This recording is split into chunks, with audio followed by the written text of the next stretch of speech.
Ravi de vous accueillir aujourd'hui à Richeranche, un petit village médiéval du Haut-Vaucluse situé dans l'enclave des Papes, qui regroupe 4 communes, Valréas, Grillon, Visan et Richeranche.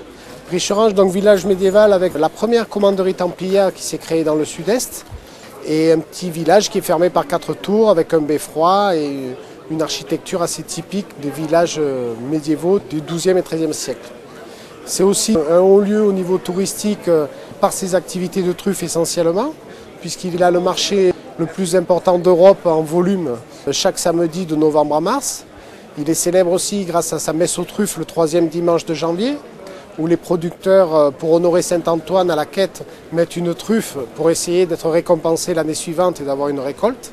Il y a 2 aspects dans ce marché. Il y a un marché de détail qui est un marché traditionnel où il y a différents produits du terroir et un peu d'artisanat, et aussi de la vente détail de truffes pour les consommateurs et les particuliers. Et ensuite, la partie la plus importante du marché, c'est un marché de gros, réservé aux professionnels, où il y a une vingtaine d'intervenants qui achètent les truffes aux producteurs, qu'ils ont ramassées durant la semaine, et qui sont mises en marché le samedi matin à Richeranche. On est en début de saison, là, puisqu'on a ouvert le premier marché le 17 novembre. L'année, malheureusement, ne sera pas de très bonne quantité parce que la truffe a souffert d'une période de sécheresse depuis le mois d'août jusqu'au mois d'octobre.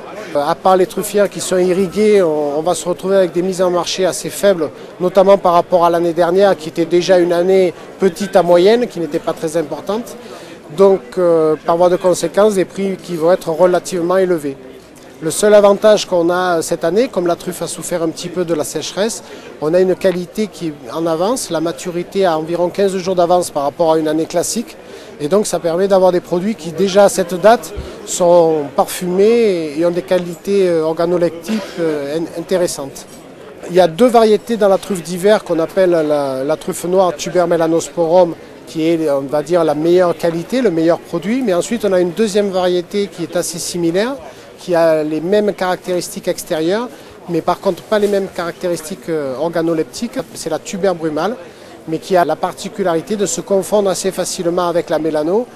Et donc il faut avoir un œil un petit peu averti pour ne pas acheter le produit au même prix, puisque ce sont des produits qui se négocient environ 3 fois moins cher l'un par rapport à l'autre. La Tuber mélano est quand même reconnaissable par une peau qui est beaucoup plus résistante que la Tuber brumale. Elle a en général un veinage blanc à l'intérieur dans la chair de la truffe qui est plus fin. Et ensuite, la Tuber brumale a une peau qui est moins résistante, qui arrive à se peler quand on la frotte et qui a une consistance de chair qui est un petit peu vitreuse au niveau visuel et donc qui est différente de la mélano, qui a quand même des caractéristiques gustatives et olfactives qui sont très très différentes.